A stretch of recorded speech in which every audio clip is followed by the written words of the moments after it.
Good evening, everyone. House and Senate Democrats have consistently made clear that we will sit down with anyone at any time and at any place, either here at the Capitol or over at the White House, to reopen the government, to enact a bipartisan spending agreement that actually meets the needs of the American people, and to address the Republican health care crisis. We need House Republicans to actually get serious about engaging in a bipartisan conversation that is designed to find the common ground necessary to address the issues of importance to the American people, which include the high cost of living in the United States of America. This country is far too expensive, and Republican policies have made it worse. And the Republican health care crisis that is devastating people all across the country, in urban America, in rural America, in small town America, in working class America, in the heartland of America, and in black and brown communities all across the United States of America. The largest cut to Medicaid in American history because of the Republican one big ugly bill, setting in motion a $536 billion cut to Medicare if Congress doesn't act by the end of this year. Because of the Republican refusal to extend the Affordable Care Act tax credits, premiums, copays, and deductibles for tens of millions of Americans are skyrocketing all across the country in a manner that will deprive people of health insurance or lead to medical bankruptcy. We know hospitals and nursing homes and community-based health clinics all across the country, including in rural America, are closing because of the Republican health care crisis. And they've effectively ended medical research in the United States of America. This is a crisis that requires urgent action now. And Leader Schumer and myself have repeatedly made clear to the White House and to Republicans here on Capitol Hill that we're ready to sit down to work things out, but it has to be done in a way that actually improves the quality of life of the American people and doesn't continue to undermine it, which is what Republicans have done all year, hurting everyday Americans in order to reward their billionaire donors. Questions? Leader Jeffries. Mr. Leader, thank you. I don't know if you heard the president's comments a short time ago in the Oval Office, but he did seem to indicate a willingness maybe to negotiate on the ACA subsidies. He said if we made the right deal, he also seemed to suggest that, well, he said something to the effect of we're talking to Democrats. So A, have you had any conversations as of late with the president or the White House? And B, what do you make of his willingness maybe to strike a deal here?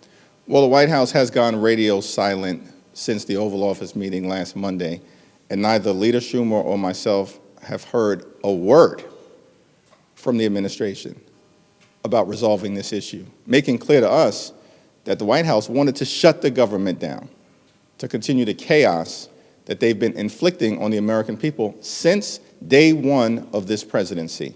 It's an interesting statement that the president has made, and I think both House and Senate Democrats are clear. We'll sit down anytime, any place with anyone from your administration, including the president, to get a resolution here with respect to the Affordable Care Act tax credits, which need to be extended right now, as well as dealing with and addressing the Republican health care crisis that is devastating everyday Americans all across the country.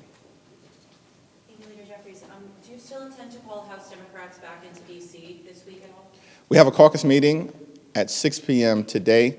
We'll have a House Democratic caucus leadership meeting. That's the full leadership tomorrow, and I expect a strong presence of House Democrats throughout the week here in Washington.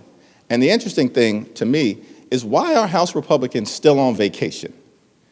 They've actually been on vacation for the last few weeks, and Mike Johnson, once again, has canceled votes. Why are they so afraid of being here at the Capitol and doing their job? Why don't Republicans want to swear in Representative-elect Adelita Grijalva? Is it the Epstein files? Is it the unwillingness to address the Republican health care crisis? Is it because they know the American people have blamed Republicans for recklessly shutting down the government? Or is it all of the above? House Democrats are here on duty. House Republicans remain on vacation. That's a shame. Back.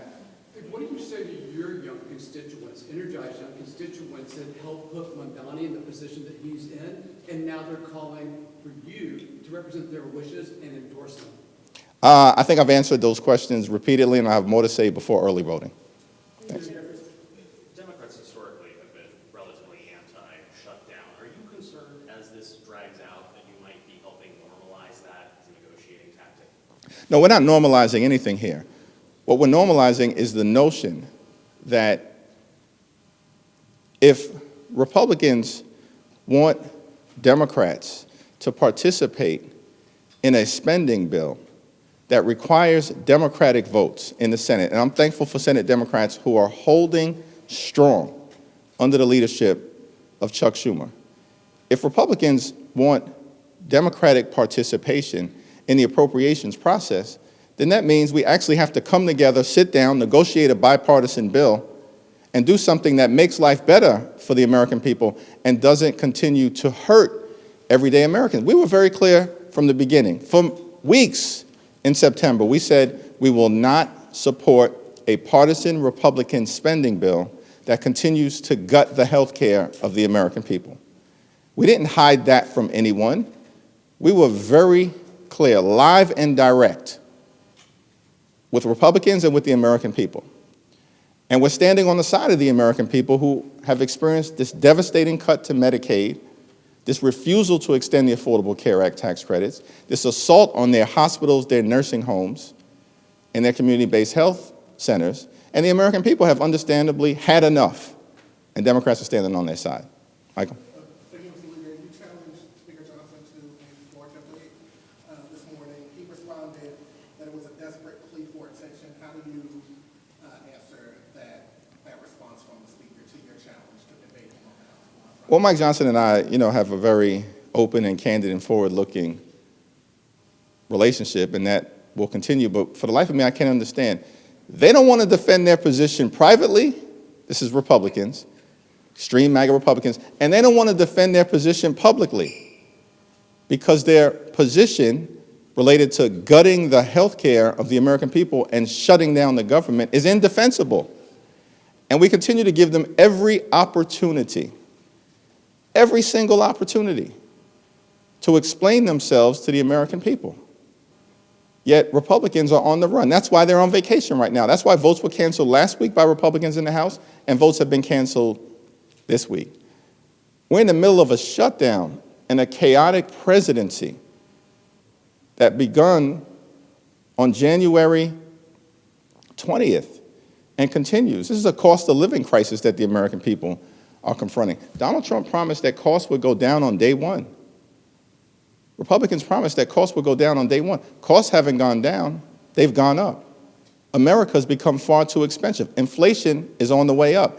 Electricity bills skyrocketing through the roof. Grocery costs out of control. Housing costs getting more and more expensive. And now Republicans are setting in motion the fact that housing and health care and grocery prices and all of the day-to-day expenses that the American people experience is not going to get better, it's going to get worse.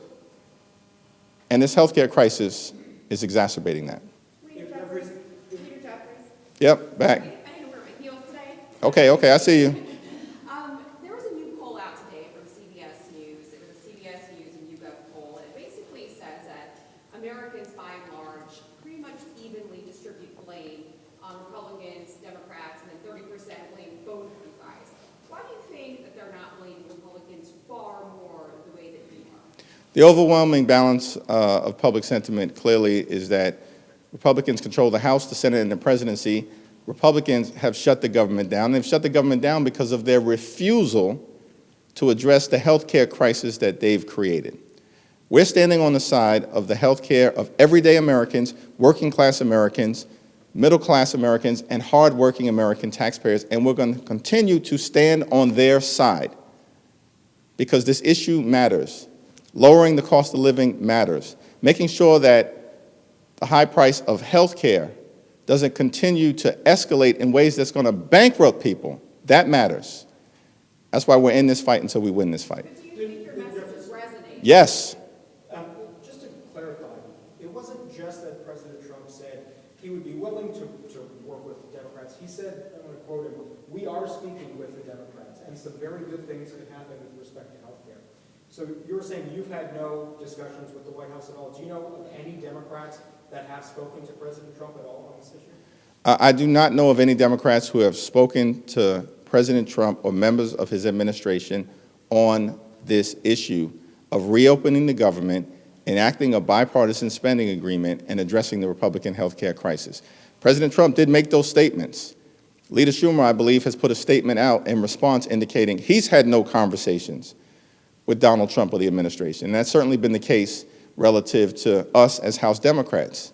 That said, we're open.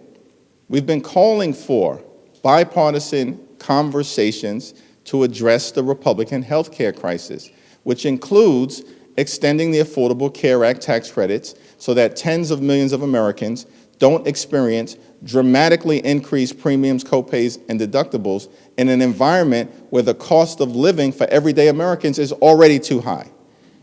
And so if President Trump is ready to have that conversation and is ready to talk about health care and is ready to talk about the Affordable Care Act tax credits and extending them, we of course look forward to sitting down and having that engagement, reopening the government, and getting the spending bill situation resolved in a manner that helps the American people. Last question. Thank you, Leader Jeffries. What do you make, though, of the president's comments today? What does that signal to you? I think it signals the fact that Democrats have been talking about health care, and health care for the last several weeks. Republicans initially claimed that Democrats were not serious. We are very serious about the issue of improving the quality of life of the American people, about canceling the cuts, lowering the costs, and saving health care. Very serious about it. And we've made that clear from the beginning. And now it appears that President Trump, the administration, even House Republicans, including Marjorie Taylor Greene, acknowledge that this isn't a fake issue, that we actually need to deal with the health care of the American people, the skyrocketing health insurance costs, the fact that Republicans have broken our health care system, including the largest cut to Medicaid in American history, and they did it so they could reward their billionaire donors with massive tax breaks. By the way, Republicans enacted permanent tax breaks for the wealthy, the well-off, and the well-connected in the United States of America. Permanent tax breaks. And now the nerve of these people to say to us that we don't have the time or inclination to address the Affordable Care Act tax credits for working class Americans and can't be bothered to extend them at all. And certainly have taken a position that there's no circumstance where we will extend them permanently. This is because Republicans have very different priorities than we do. And our priorities as Democrats, House Democrats and Senate Democrats, will continue to be standing up for working class Americans, middle class Americans, and everyday Americans who need us to fight for their health care. And we're in this fight until we win this fight on their behalf. Thank you all.